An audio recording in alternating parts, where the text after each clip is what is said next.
Hey everybody.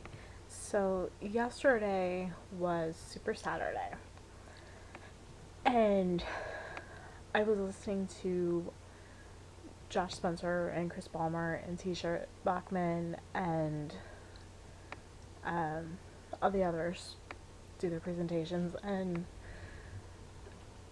something that really stood out for me was the fact that Beachbody is a family. And when I say a family, I mean they are a true family. Everybody is there for everyone. And it's not a judgmental zone. And to hear from some people that have been in similar situations that I have been in or I am currently in that have become so successful, it really hit me. And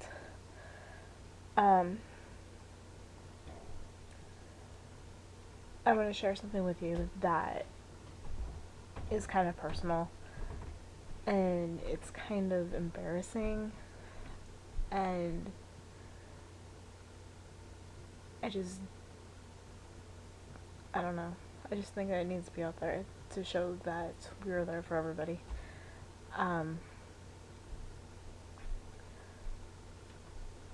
A lot of people know that I want to have a family, but I work so much because I'm such a workaholic that it just never happened yet. I mean, I'm 31 and yes, I have time.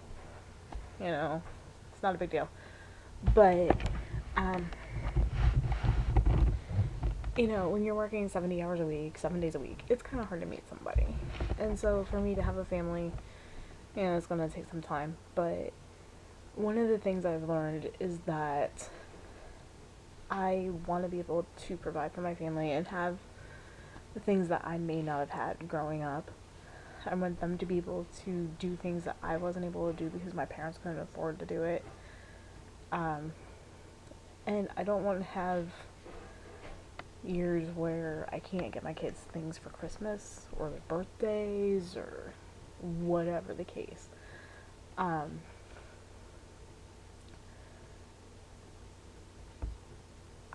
remember when I was 10, my mom had just been laid off from work. It was right around Thanksgiving, I think, when she got laid off. And right at Christmas, my dad got laid off. And, my oldest brother, who wasn't really at home anymore, he was in school, he was in college, he was about 20 maybe.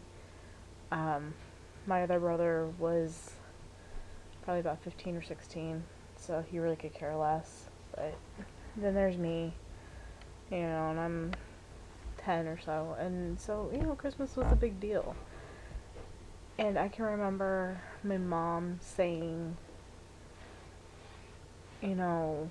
sorry you're not getting a lot for Christmas because, Santa can't afford it. And then I had found one of my presents that she did get me, which was just this little radio, just a little handheld radio.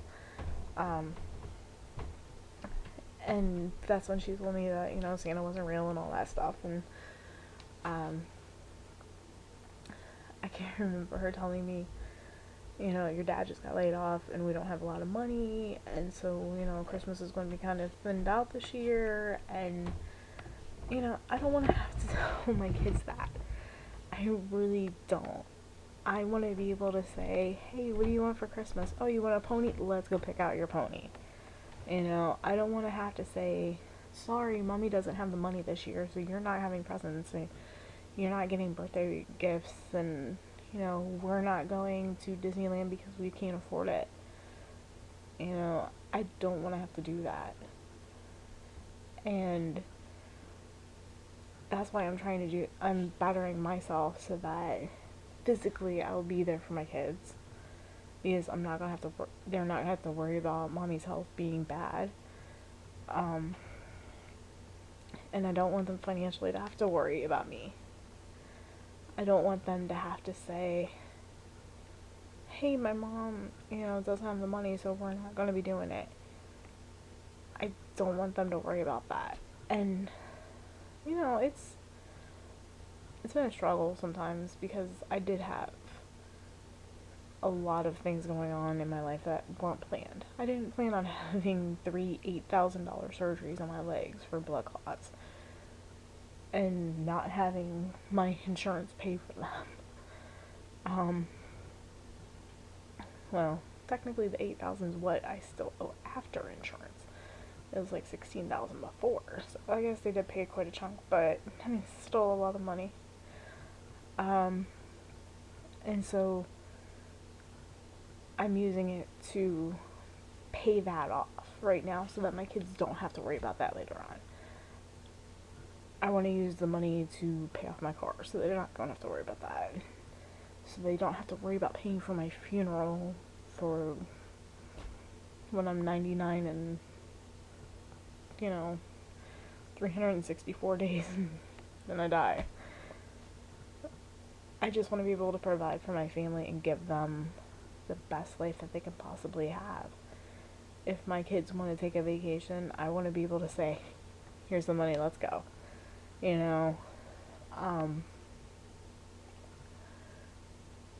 It's just one of those things that when you grow up in a family that doesn't have a lot of money, you want to be able to provide and do the things that you weren't able to do. And I think that's why, for me, money is always such a big thing because I didn't have a lot to start. And so,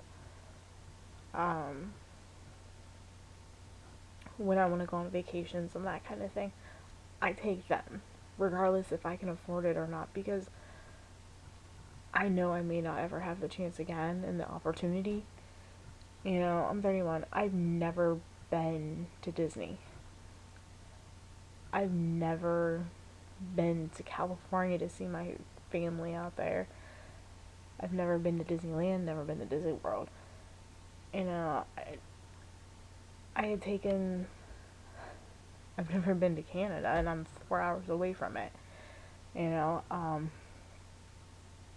Yes, I've been out of the country, but I had actually taken the money out of my college fund to go. My parents had a college fund set up for me when I was younger. There wasn't a lot of money in it. My dad didn't make a lot of money, my mom didn't work most of the time, so, it was a free-for-all on who got what money. And it was basically between them paying for college and paying for my wedding. And the wedding hasn't happened, and I picked that over my college. So, I owe $70,000 in my college still, but that's another story. But I took $3,000 out of my college fund. That was only maybe $5,000 to start, to pay for a trip for school to go to France. Do I regret that? No, not at all. Do I regret any of the other trips I've taken? No, because I did 3 trips for Habitat for Humanity to Mississippi and the greater Gulf Coast area. I don't regret my trip to Florida to see my best friend get married and be one of the only people there for her and her husband at the time. Do I regret not traveling elsewhere in the US? Yes. I love traveling, and Beachbody has been able to make that a reality. I've been able to afford more and more trips more recently, and I'm just waiting till next year when I get to go to Nashville with Beachbody and work out in the streets with 20,000 of my best friends who are family to me now. And the camaraderie you have with this family, everyone is there for everyone, and it is amazing how you can be feeling so crappy about yourself, and yet everybody is there for you. And so, you know, I just wanted to be real with you and tell you, you know, I have been there. And I understand what it's like to feel lonely, to not have the family you thought you were going to have by the time you turn 25. I've changed my dreams many, many times. And for me to just keep changing those dreams, it's taken a lot. But I realize that means I'm here for something bigger and better. And you are too.